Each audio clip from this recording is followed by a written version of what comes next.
Chers amis, bienvenue à cette 41e, je crois, leçon, on vérifiera. Si ce n'est pas le cas, nous avons laissé Jésus régler son compte, si je puis dire, aux pharisiens sur la question du mariage. Et nous avons longuement développé ce thème capital, bien sûr, de la société chrétienne et de l'Évangile.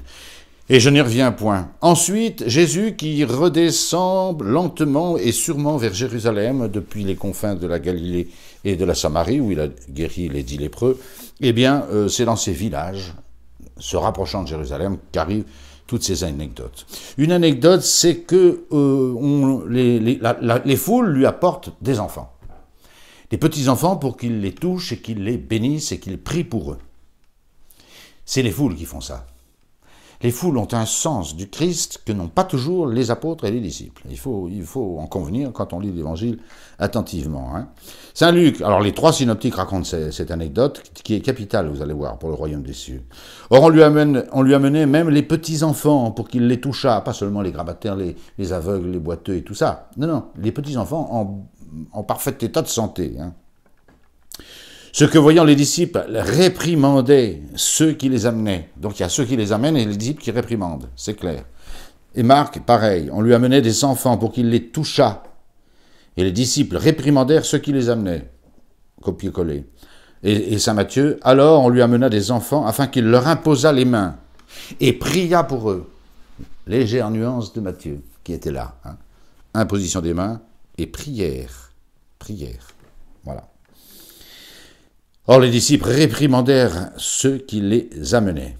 Mais Jésus, je prends Saint Marc, Jésus, voyant cela, se fâcha. C'est pas souvent qu'on voit Jésus qui se fâche. On n'ose pas dire un autre terme quand il s'agit de Jésus. Et Jésus tenait parfaitement ses passions et ses nerfs de façon spectaculaire. Donc, c'est pas un emportement comme ça à 3 balles. Bon. C'est évidemment un mécontentement de l'âme, un mécontentement de l'âme. Jésus se fâcha. Il a dû réprimander ses disciples, peut-être même ses apôtres. Parfois, dans le collectif disciples, il y a les apôtres, par opposition aux foules. Et il leur dit, laissez les enfants venir à moi, et ne les empêchez pas, car le royaume de Dieu est à eux, à ceux qui leur ressemblent. En vérité, je vous le dis, celui qui ne recevra pas le règne de Dieu comme un petit enfant n'y entrera point. Et les ayant embrassés, il les bénit en leur posant les mains sur la tête. Sur eux. Voilà. Jésus se fâche. Jésus se fâche. Pourquoi cette importance considérable qui revient plusieurs fois dans l'Évangile ? Il faut être comme des enfants, ressembler à des enfants, redevenir comme des enfants, sinon le royaume des cieux, c'est pas pour nous. C'est un enseignement, voilà. C'est tout à fait, c'est tout à fait nouveau. Et pourquoi c'est comme ça ? Je posais la question. En tous les cas, voilà les faits bruts. Je ne les lis pas dans les autres, c'est moins précis que dans Saint Marc. Donc Saint Pierre.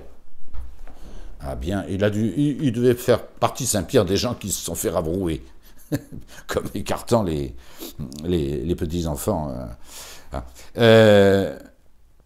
Parce que le royaume des cieux, c'est de se positionner devant Dieu. Et devant Dieu, nous sommes tous tout petits. Qu'on soit un enfant ou qu'on soit un adulte, c'est le même tarif. Il faut avoir une âme d'enfant pour rentrer dans le royaume des cieux. Tout simplement, c'est une question de positionnement vis-à-vis de Dieu. C'est tout. Devant Dieu, on ne peut être qu'un enfant.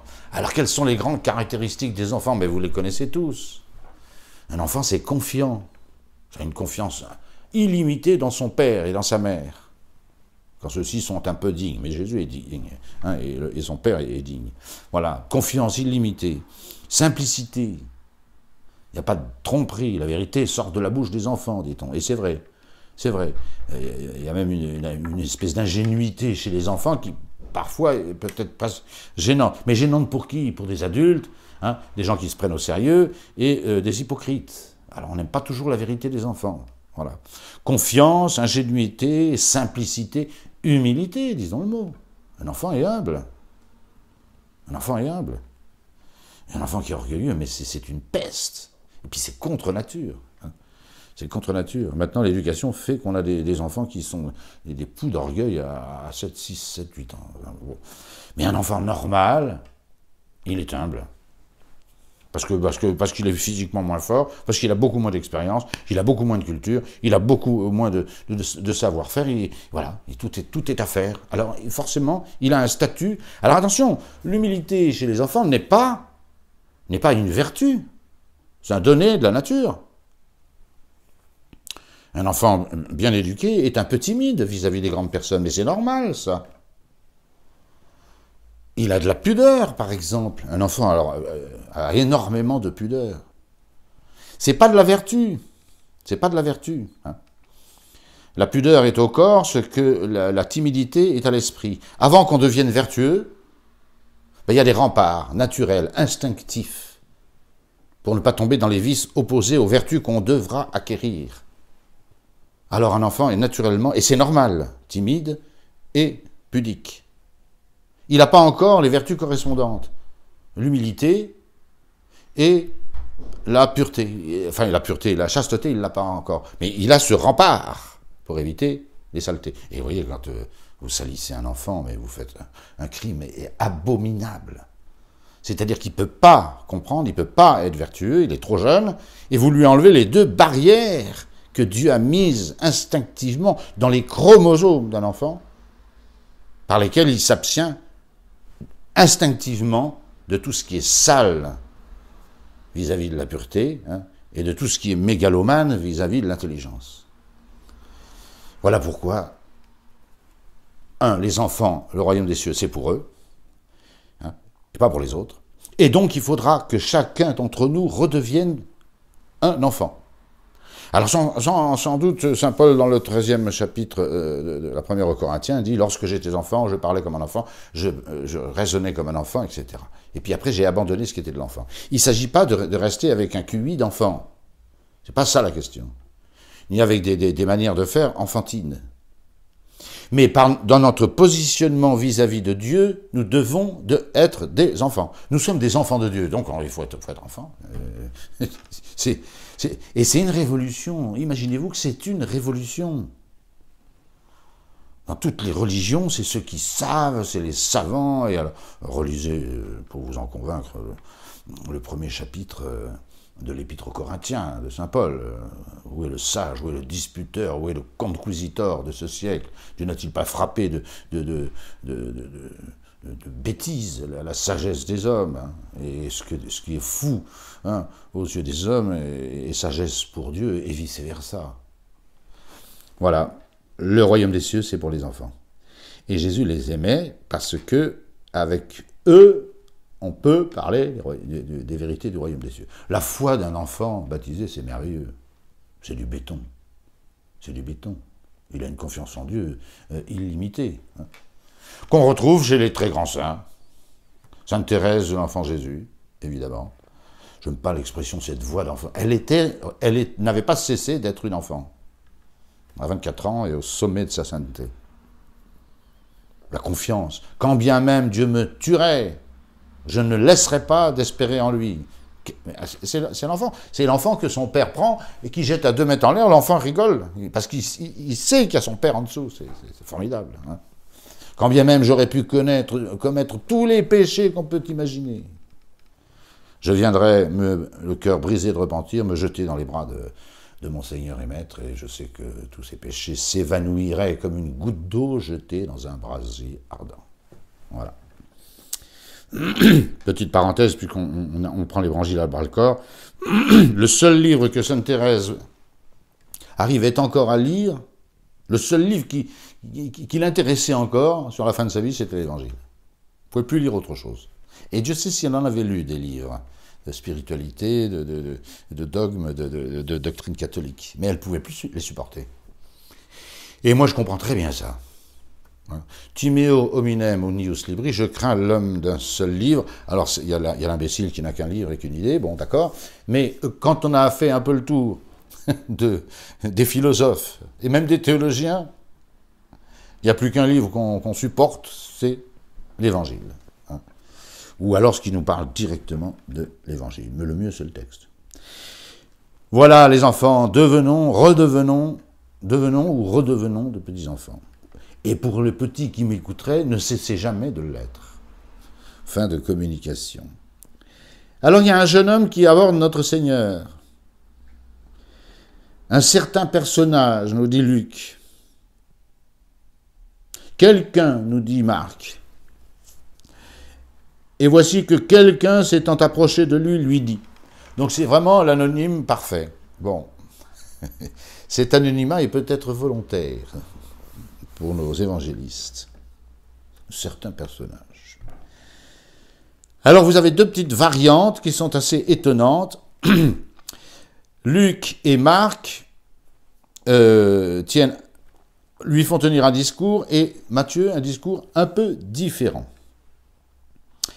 Luc, bon maître, il appelle Jésus bon maître. Que dois-je faire pour obtenir la vie éternelle? Jésus parle sans arrêt de la vie éternelle. À un moment donné, il faut se décider, mais comment on y parvient à cette vie éternelle? Ça marque, quelqu'un accourut et se mit à genoux. Alors attention, ça marque à noter, donc Saint-Pierre, que ce jeune homme, ce quelqu'un, ce quidam, se met à genoux. Ça, c'est extrêmement rare. Il se met à genoux. Cependant, il appelle lui aussi Jésus, tout à genoux qu'il soit, bon maître. Bon maître. Nous verrons Saint Matthieu après. Bon maître, que dois-je faire pour obtenir la vie éternelle? Ce bon maître est assez paradoxal. Un maître, ça enseigne, ça dicte, etc. Et Jésus va lui faire remarquer que Dieu seul est bon. Alors pourquoi, s'il pense que Jésus est simplement un rabbi, peut-être prestigieux, mais un rabbi, un maître, pourquoi lui colle-t-il cet adjectif de bon? Parce que la bonté ne convient qu'à Dieu. C'est tout. Jésus lui dit, Saint Luc, pourquoi m'appelles-tu bon? Personne n'est bon si ce n'est Dieu seul. Le bien, c'est Dieu. Tout le bien, c'est Dieu.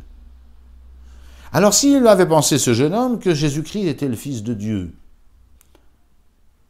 ce qu'on pourrait suggérer, puisqu'il se met à genoux devant Jésus, selon saint Marc, alors il ne l'aurait pas appelé maître, mais Seigneur, bon Seigneur, comme le bon ou le beau pasteur de l'Évangile.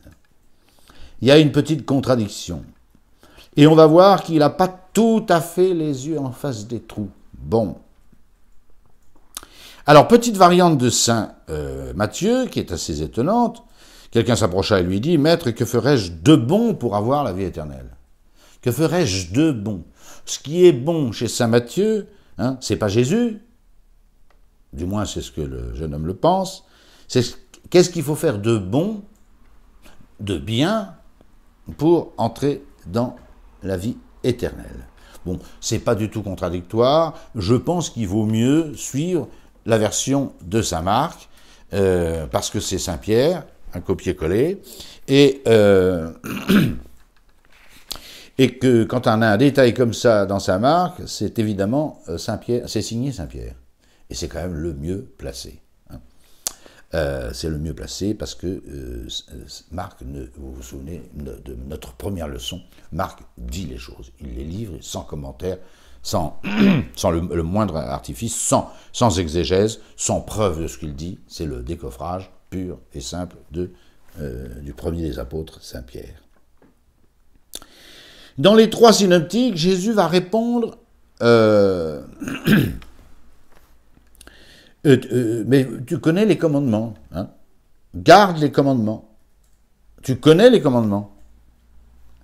Et Jésus va réciter les commandements, les principaux commandements. Quand, dans saint Matthieu, le jeune homme demande qu'est-ce qu'il faut faire, il dit on lui demande d'observer les commandements, il demande à Jésus lesquels. Là, bon, c'est pas très fort de sa part. Les commandements sont connus en Israël. C'est les 10 commandements. Alors, quels sont les commandements qui arrivent ici? Ben, c'est les commandements de la deuxième table. pas la première. Pas la première. Et ça, c'est le défaut de la cuirasse de ce jeune homme. Jésus lui récite les commandements, ne tue pas, ne commets pas d'adultère, ne dérobe point, ne rends pas de faux témoignages, ne fais de tort à personne, honore ton père et ta mère. Pas de première table. Et vous pouvez regarder les synoptiques, c'est exactement le même langage. Le jeune homme répond en Saint Matthieu, et donc Jésus va lui donner raison, donc ce qu'il dit est vrai. Il dit, mais tout cela je le fais depuis mon enfance. Voilà. Alors vous voyez, pourquoi ce texte fait suite à l'attitude de Jésus auprès des enfants? Mais parce que ce jeune homme, il a cessé d'être un enfant. Et on va savoir pourquoi. Et il va rater le royaume des cieux. Vous voyez qu'il y a un lien incroyable dans les pièces de l'Évangile, quand on fait un tout petit peu attention. Vous voulez pas revenir comme des enfants? Bon, attendez, je veux quand même pratiquer les commandements. Moi. Il ne s'agit pas de... Et puis, je veux avoir la vie éternelle. Et qu'est-ce qu'il faut faire pour avoir la vie éternelle? Eh bien, suivre les commandements. Et il répond à Jésus, tout cela, je le fais depuis mon enfance. Vous voyez? Et Jésus va lui donner raison. Ça veut dire que tous ces commandements que je viens d'énumérer, que Jésus a énumérés, qui sont les décalogues, la deuxième table, j'insiste, eh bien, ce jeune homme les a accomplis. Jésus va le dire. Et là, il y a une scène bouleversante. Qu'est-ce qui lui manque à ce jeune homme?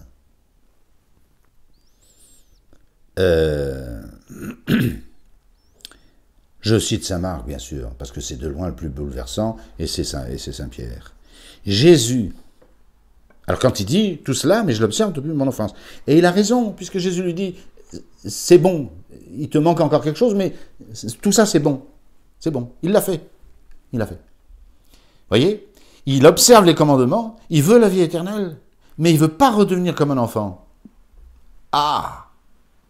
Et il va rater le royaume des cieux. C'est terrible, hein? Jésus alors, quand il dit « j'ai observé tous ces commandements », fixa sur lui son regard. Alors là, je ne vais pas vous décrire le regard de Jésus, mais quand on voit les scènes de tout l'Évangile, ce regard devait être pénétrant à un point, voilà. Essayez de vous balader le long de quelques lacs, en appelant les gens à vous suivre comme ça, sans autre mot, toi suis-moi, hein, vous n'y arriverez pas. Vous n'y arriverez pas. Donc il y a un charme, une profondeur, une attitude, un geste, une autorité dans le regard de Jésus et dans tout le personnage de Jésus qui est considérable. Jésus fixant son regard sur lui. C'est un bel exemple de vocation, ça.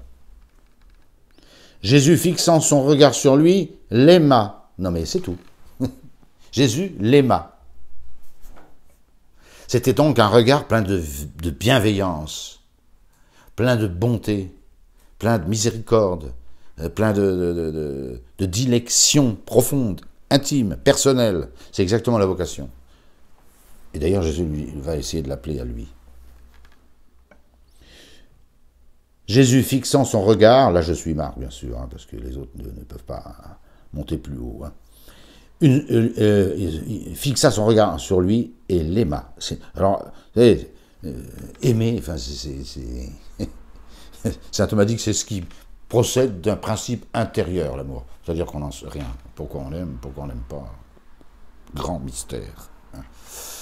Si on aimait tout ce qui était vrai et bien, on aurait moins de problèmes. Notre amour n'est commandé par rien. Voilà. Jésus l'aima. Et il lui dit, une seule chose te manque, va, vends tout ce que tu possèdes, donne-le aux pauvres, tu auras un trésor dans le ciel, et puis viens et suis-moi. Voilà. Alors tu piques, ça c'est la vocation à l'état pur, à l'état pur. Je note quelques petites choses. C'est que, vous voyez, dans la pratique des commandements de ce jeune homme, que Jésus va aimer, et à qui il va lui proposer le meilleur, de tout vendre et de le suivre. Dans la pratique des commandements, vous voyez, il manquait l'amour de Dieu, il manquait le premier commandement. Et on va savoir pourquoi. C'est curieux que Jésus lui ait énuméré uniquement les commandements de la deuxième table. C'est-à-dire les commandements qui nous positionnent vis-à-vis du prochain, pas vis-à-vis de Dieu. Les 3 premiers commandements, la première table de Moïse, tu aimeras le Seigneur, ton Dieu, de tout ton cœur, de toute ton âme, de tout ton esprit, de toutes tes forces. Alors ça, voilà. Jésus dira que toute la loi et les prophètes sont là, tout, et tout l'évangile aussi. Ça, il ne l'a pas. Il ne l'a pas. Et voilà, et on va savoir pourquoi il ne l'a pas. Et là, changement de décor. Ce personnage qui est intéressant, on est tous un peu comme lui, hein.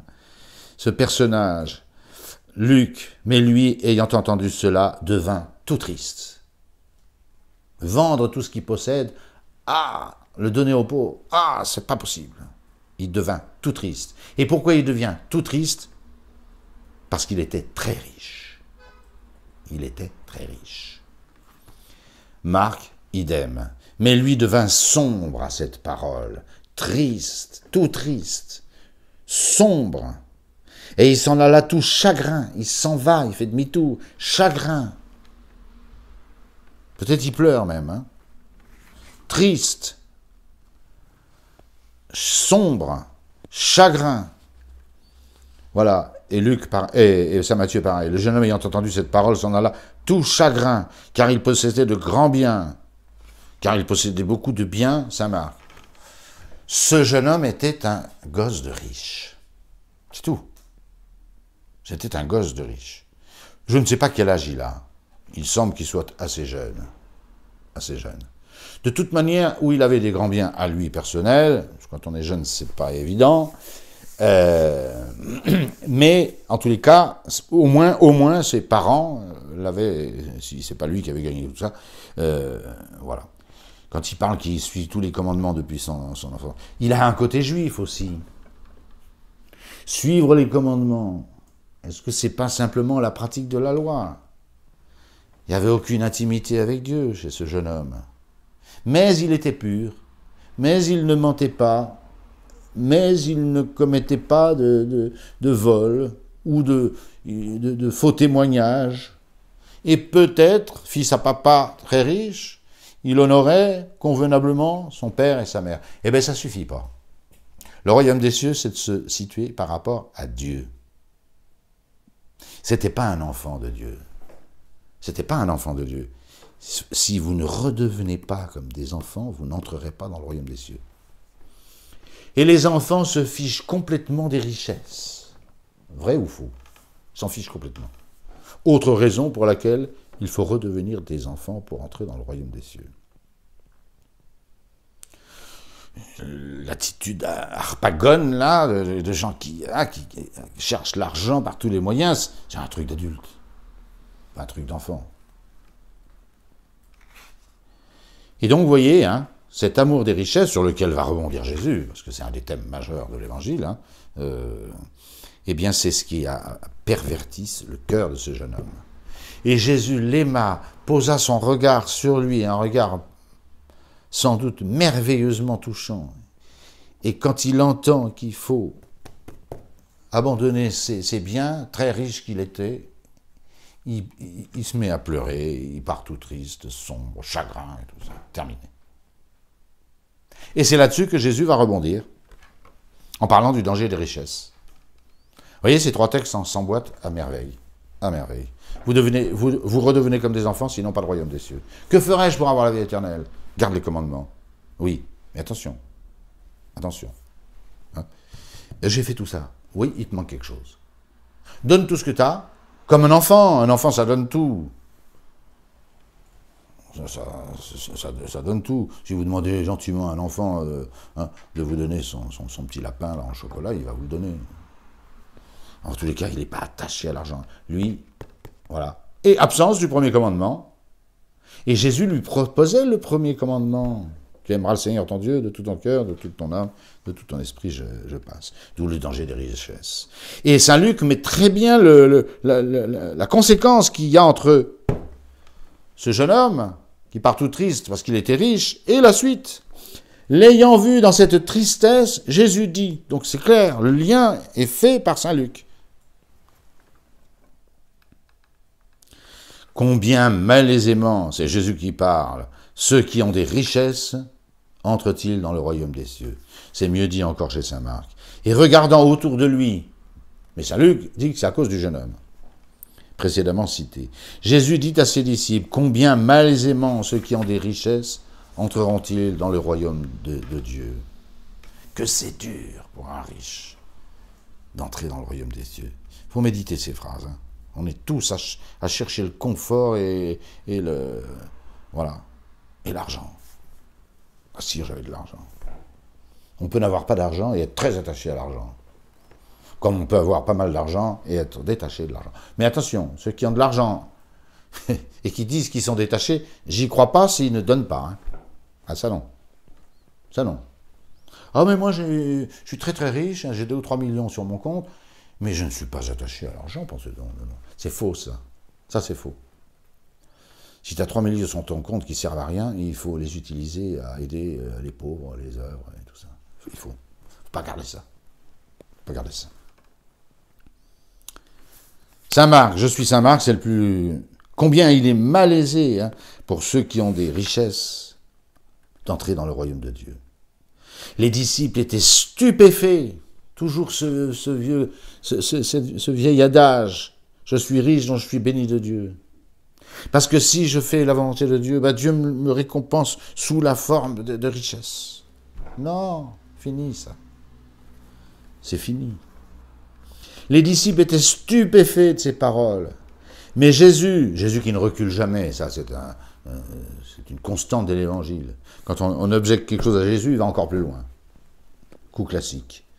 Les disciples étaient stupéfaits de ces paroles, mais Jésus, prenant de nouveau la parole, leur dit « Mes fils, mes fils ». Il y a une affection là. Jésus appelle ses apôtres, ses disciples, ses fils. Fiston, hein, mes fils. Combien il est malaisé d'entrer dans le royaume de Dieu. Attention, hein, en général, mais précisément ici, en l'espèce, à cause de la richesse. La preuve, il est plus facile à un chameau de passer par le chat d'une aiguille, vous connaissez tous cette phrase, qu'à un riche d'entrer dans le royaume de Dieu. Alors vous avez des exégètes qui essayent de nous expliquer qu'il ne s'agit pas du petit trou d'une aiguille, mais qu'il y avait une porte à Jérusalem qui s'appelait la porte du chat et qui était très étroite. Bon, allez, qui circule, on n'a rien à faire avec ça. Tout le monde sait ce que c'est que le chat d'une aiguille. Hein. Puis quand on commence à vieillir, on peut passer le fil, c'est... Hein. Voilà. Les mamans font faire ça à leurs enfants parce que leur vue est beaucoup plus... aiguisée. Il est plus facile, alors évidemment c'est hyperbolique, mais qu'est-ce que c'est beau! Et qu'est-ce que c'est bien trouvé! Un chameau qui passe par le chat d'une aiguille. Jésus a de ses trouvailles au point de vue, j'allais dire strictement, langage. Hein. À ceux qui observent, qui trahissent les grands commandements et observent les imbécilités du sabbat, etc. Et Jésus dira, ils filtrent le moucheron avec leurs dents là, et ils avalent le chameau, encore le chameau. Filtrent le moucheron, ils avalent le chameau. Magnifique ces phrases. Le chat, c'est le trou d'une aiguille. C'est H-A-S. Pas la peine d'inventer des trucs pour... Ça édulcore l'évangile, ça le fadaise, hein, comme diraient les gens du Sud. Ceux qui étaient encore là étaient encore plus dans la stupeur. Jésus parle, à chaque fois il en remet une couche, et on est encore plus terrifié, dans la stupeur. Ça fait 2 fois qu'ils sont stupéfaits des paroles dites au jeune homme riche. Et la conclusion, combien il est malaisé d'entrer dans le royaume des cieux pour un riche. Les apôtres sont stupéfaits. Jésus en rajoute, il ne recule pas, je vous l'ai dit, jamais. C'est plus difficile. Un riche d'entrer dans le royaume des cieux qu'un chameau de passer dans une nouvelle stupéfaction.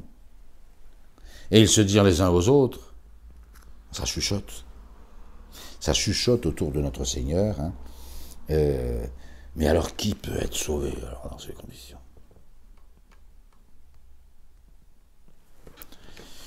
Qui peut être sauvé? Plusieurs fois, les apôtres feront cette remarque dans l'Évangile. À propos des femmes, il vaut mieux pas se marier. Souvenez-vous la semaine dernière. Voilà. Jésus fixant, c'est nous, 2 fois qu'il fixe, fixant les yeux sur le jeune homme, et il l'aima.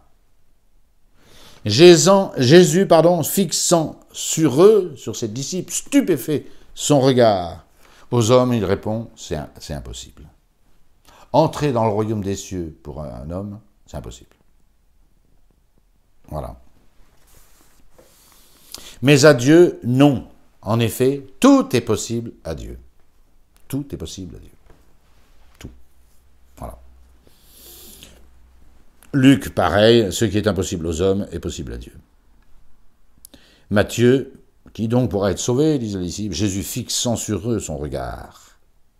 C'est pas vous qui vous sauverez. C'est Dieu qui va vous sauver. C'est capital comme enseignement. Hein. Si quelques-uns croient se sauver par leurs œuvres, par leur vertu, ils ont tout faux. Hein. Voilà. Ils seront sauvés par Dieu, qui les rend par sa grâce efficace, fidèle. Aux hommes, cela est impossible. Mais à Dieu, tout est possible. Voilà. Jésus, dans le sermon après la scène, dira aux apôtres, il y a beaucoup de demeures dans la maison de mon Père, et s'il en était autrement, je vous l'aurais dit. Cette phrase m'a toujours saisi. Et s'il en était autrement, je vous l'aurais dit, je vous l'aurais prévenu. Et Jésus va rebondir sur un des thèmes majeurs de l'Évangile, hein, le détachement des biens de ce monde. On ne peut pas servir Dieu et Mammon. Si on est attaché à un maître, on ne servira pas l'autre et vice-versa. Si vous êtes trop attaché à l'argent, vous ne pouvez pas servir Dieu. C'est clair. Hein. Alors que dit Jésus? C'est une intervention de Saint Pierre. Saint Pierre, quand il entend ces trucs, 2 fois stupéfiant, prend Jésus à part et lui dit, mais écoutez, ok, parlez pour les autres, mais nous, attendez, on a tout quitté, et on vous a suivi. Il a quitté sa boîte. Saint Pierre a quitté sa boîte. Il avait une petite pêcherie florissante sur les bords du lac de Génézareth, de Tibériade, et des employés. C'est un chef de PME, hein, Saint-Pierre. C'est un chef de PME. Et on connaît quelques-uns de ses ouvriers. Jacques et Jean sont des ouvriers. Et probablement d'autres. Les autres, ils se débrouillent. Le patron a été embauché ailleurs. Voilà. Il est devenu pêcheur d'hommes. Après s'être occupé des poissons. Alors Saint-Pierre, vous comprenez, devant ces phrases stupéfiantes du Seigneur sur les richesses, ouais, bon, d'accord, hein, ça c'est du Saint-Pierre, hein, tout craché. Hein. Voilà. Pierre prenant la parole. Je lis la version de Saint Matthieu, mais Saint Matthieu donne la parole à Pierre. C'est donc bien Pierre qui parle. Pierre lui dit, pour nous avons tout quitté, et nous t'avons suivi. Alors, qu'en sera-t-il de nous? On est dans le même sac que les autres. Impossible de se sauver, si ce n'est par une miséricorde spéciale de Dieu. Hein. Alors là, Jésus va quand même montrer que eux, ils ont tout quitté et ils ne seront pas déçus du voyage. Ça, c'est clair. En vérité, je vous le dis, lors de la régénération, quand le Fils de l'homme sera assis sur son trône de gloire, vous qui m'avez suivi, vous serez assis, vous aussi, sur 12 trônes et jugeant les 12 tribus d'Israël.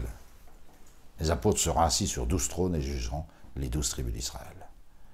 Non seulement ils ont la faveur de ce roi, mais ils participent de ce pouvoir de juger. Voilà. Ne savez-vous pas que les fidèles jugeront le monde, dit saint Paul dans l'épître aux Corinthiens. Et ensuite, c'est le centuple, ici-bas. Car attention, c'est ça que comprennent pas les riches. Ils croient être heureux, les riches, avec leur richesse. Quelle erreur! C'est pas simplement la petite morale du savetier et du financier. Il y a un peu de ça. Bon, ça va, le savetier qui faisait ses chaussures et qui chantait toute la journée était heureux. Bon, L'autre lui prête une somme d'argent, l'adore, il n'en dort plus. Alors il dit, reprenez votre argent, tant pis, hein, mes semelles, ça rapporte pas grand-chose, mais au moins je chante, je suis heureux. Et c'est vrai, c'est vrai. Les riches sont malheureux. Ils sont malheureux. Alors Jésus va en passer une bonne couche. En vérité, je vous le dis, nul n'aura quitté maison, frère. C'est incroyable cette énumération. Puisqu'il faut tout quitter. Mais Jésus montre les choses où c'est vraiment surnaturel. Hein? Nul n'aura quitté maison, frère, sœur, mère, père, enfant ou champ à cause de moi et de l'Évangile, qui ne reçoivent le centuple dès maintenant, en ce temps, en maison, frère, il sera rétribué. Alors c'est incroyable, il n'est pas connu ce texte de saint Marc. Vous recevez le centuple ici-bas, quand vous avez quitté, le centuple de tout ce que vous avez quitté, et la vie éternelle. Mais Marc va jusqu'à dire qu'on va être comblé, même dans ce monde, et avec les mêmes biens qu'on a quittés. Ben, écoutez, hein. Le centuple dès maintenant, en ce temps, maintenant. Ce qu'on quitte, on le retrouve maintenant au centuple. Ça, c'est la pensée de Marc. Hein. Elle n'est pas dans les deux autres. Et Marc de préciser la nature de ce qu'on récupère quand on a lâché. Qui ne reçoivent le centuple dès maintenant, en ce temps-là, en maison, frères, sœurs, mères, enfants et champs, avec des persécutions sans doute, et dans le siècle à venir, la vie éternelle. Donc finalement, tu perds rien. Et même, tu gagnes tout. Tu gagnes tout. Voilà. Et tu gagnes tout. On voit bien des gens comme Saint Jean Bosco qui donnent tous leurs biens, et des gens comme Saint Pidis qui pour pas user ses chaussures, allaient à l'école en les portant sur son dos, les chaussures. Eh bien, il est devenu un des papes les plus glorieux de la Sainte Église. Voilà. Et même, vous voyez, dans les biens de ce monde, ils ont reçu 100 fois plus. 100 fois plus. Et ils continuent à donner. Bon, voilà. Et nous arrivons à cette parabole. Alors là, Jésus se rapproche dangereusement de Jérusalem. Il ne remontera plus. Hein, c'est sa marche inexorable vers Jérusalem. La dernière Pâque. Et l'assassinat, il faut dire les choses comme elles sont, de Jésus par les Sanhédrites. Voilà. Et la semaine prochaine, à la prochaine séance, nous verrons le déclenchement de cette crise étonnante. Le déclenchement de cette crise, ce complot. Hein, on revient à la chronologie de Saint Jean. Voilà. Mais Matthieu nous a placé une petite parabole. Elle est très connue, je vais la survoler assez vite, parce que c'est archi connu, c'est dans la liturgie. C'est la parabole des envoyés à la vigne. C'est Matthieu. Pourquoi Saint Luc, qui est le roi de la parabole, vous l'avez compris. Toutes les 10 plus grandes paraboles sont de Saint Luc, et de lui seul. Et là, Saint Luc n'aurait pas entendu ça. Bon, si. Mais comme il connaît l'évangile de Saint Matthieu, Saint Luc. Comme il a vu que Matthieu l'avait parfaitement raconté, il s'en est dispensé. Comme fera Saint Jean pour l'institution de l'Eucharistie et beaucoup d'autres choses. Voilà. Donc, c'est du Matthieu pur. C'est une question d'argent, notez bien. Le spécialiste parmi les apôtres de l'argent, c'est Matthieu. C'est pas parce que les apôtres sont de grands saints et qu'ils ont vécu 3 ans avec Jésus au jour le jour, qui ne sont pas des petites caractéristiques de leurs défauts antérieurs. Bon. Judas était zélote, Thomas était zélote, Simon le zélote était zélote, et ils avaient des défauts. Hein. Ils avaient des défauts. La mère des fils de Zébédée et les fils de Zébédée sont avant de devenir des grands saints, c'est des arrivistes. Les apôtres avaient des défauts. C'est une évidence. Saint Pierre parle un peu vite. Souvent, il parle en même temps qu'il réfléchit. Hein. C'est pas très grave, mais ça lui coûtera cher dans l'évangile. Hein, il se fait souvent corriger. Alors, quand il est question d'argent, ben, le spécialiste, c'est Matthieu. Oui, il est collecteur d'impôts, il a fait ça toute sa vie. Voilà. Rapidement, je survole cette parabole, et après, c'est la résurrection de Lazare. Alors là, on rentre dans la crise finale, avec la résurrection de Lazare, et qui est bourrée elle-même d'enseignements. Le royaume des cieux est semblable à un maître de maison qui sortit avec le jour, afin d'embaucher des ouvriers pour sa vigne. Voilà, c'est le chef d'un domaine viticole. Et s'étant mis d'accord avec les ouvriers sur 1 denier par jour, c'est très important ça, il y a un contrat d'embauche. Un contrat d'embauche. On signe une journée de travail, ce sont des journaliers. Et la journée, c'est 1 denier. Ce qui veut dire que c'est un peu comme ça. C'est pas le salaire d'un gros patron, c'est pas le SMIC non plus. C'est 1 denier. Ce qui fait 300, presque 400 deniers par an. À cause de cette parabole, et de façon générale dans l'Évangile, on voit à peu près les sommes d'argent dont il est question dans l'Évangile. Quand Jésus demande à Philippe de nourrir tous ces gens-là, Philippe répond, avec 200 deniers, on aurait du mal. Effectivement, ils sont 4000, plus les femmes et les enfants. 200 deniers. C'est quand même 3 trimestres d'un salaire d'un ouvrier convenable. Quand Marie-Madeleine va renverser à l'onction de Béthanie un peu plus tard un parfum pistichi et nardi, d'un très précieux parfum de nard sur la tête de Jésus, Judas a cette remarque désagréable, on aurait pu vendre un parfum pareil, on aurait pu le vendre 300 deniers, 1 an de salaire. Voilà. Donc, il y a un contrat en bonne et due forme, pour ces journaliers, ils sont payés à la journée. Très souvent, d'ailleurs, encore dans les vignes, c'est comme ça. On est payé pour la semaine ou pour la journée. C'est normal. À cause des vendanges, où il faut que tout le monde soit sur le pont, et il y a 20 fois plus de travail que pendant le reste de l'année.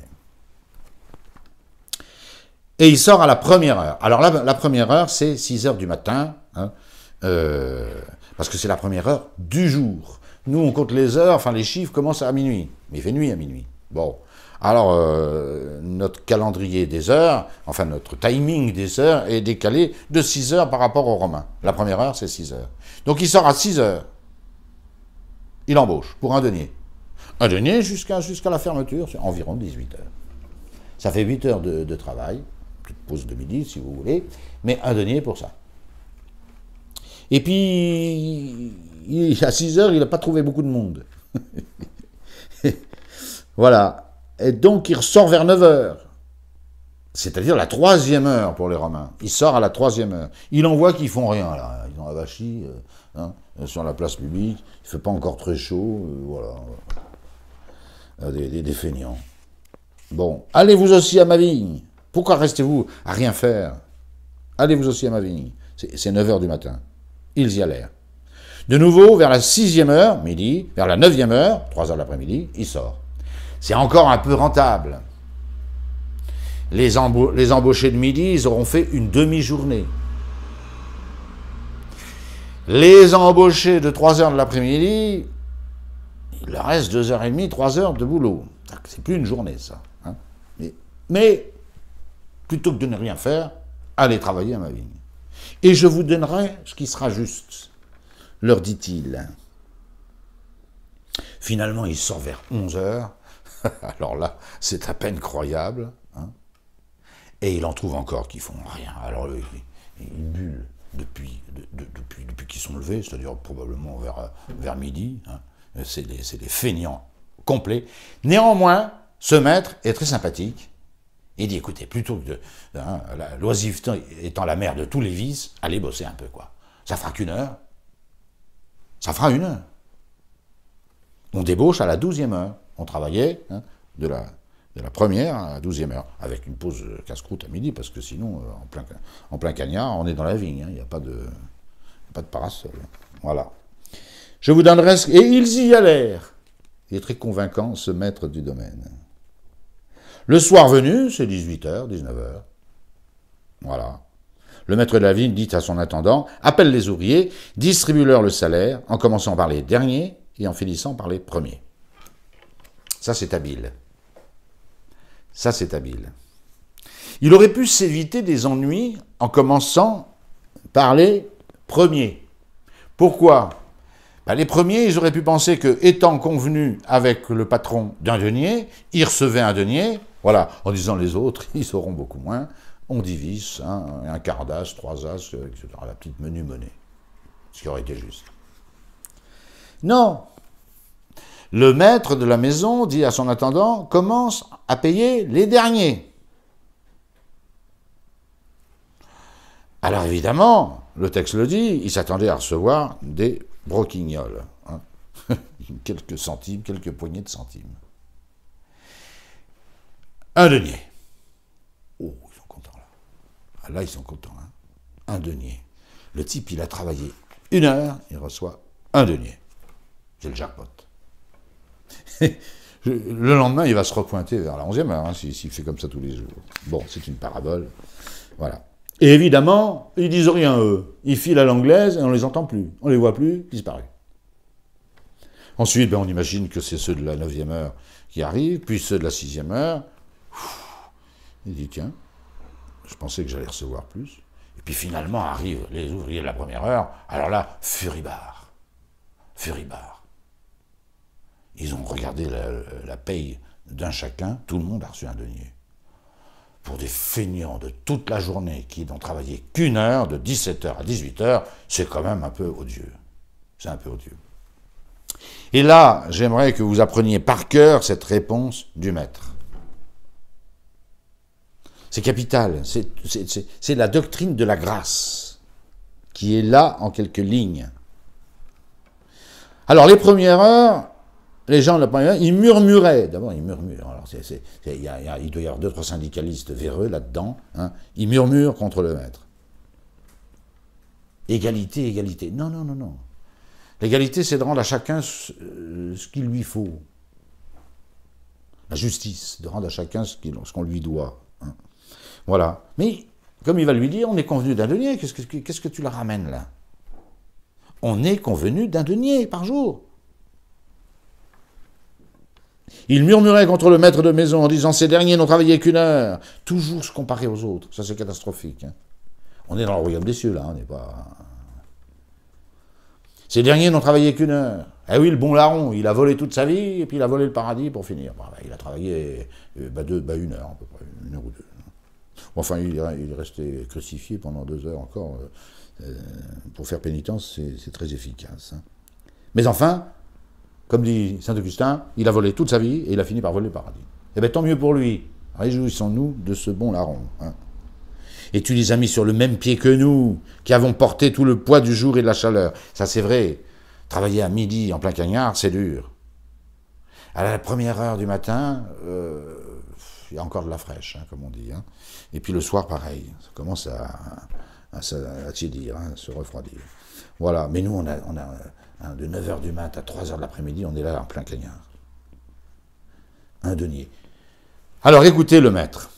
Mais lui répondant, dit à l'un d'entre eux, il a dû tirer le leader, il a dû tirer par la manche le leader syndicaliste, là, le FO, le CGT ou le CFDT, là, un peu gaucho, hein, qui commence à faire une manif pour que justice soit faite, justice sociale, et tout, et tout, et tout. Hein. Et le patron, c'est le patron, c'est pas l'intendant, hein.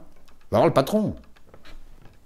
Il le prend par la manche et lui dit « Non, non, viens ici, viens ici. » Alors écoutez ces phrases merveilleuses, et je vous laisserai là-dessus. Mais lui répondant, dit à l'un d'entre eux « Ami ». D'abord, il le traite d'ami. Un ami. Il n'y a pas de raison.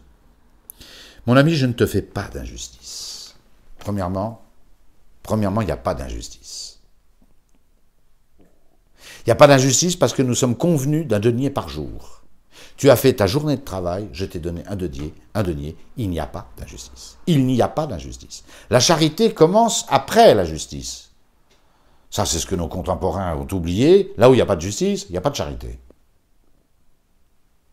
Comme disait Chesterton, hein, le monde est rempli de vertus chrétiennes devenues folles.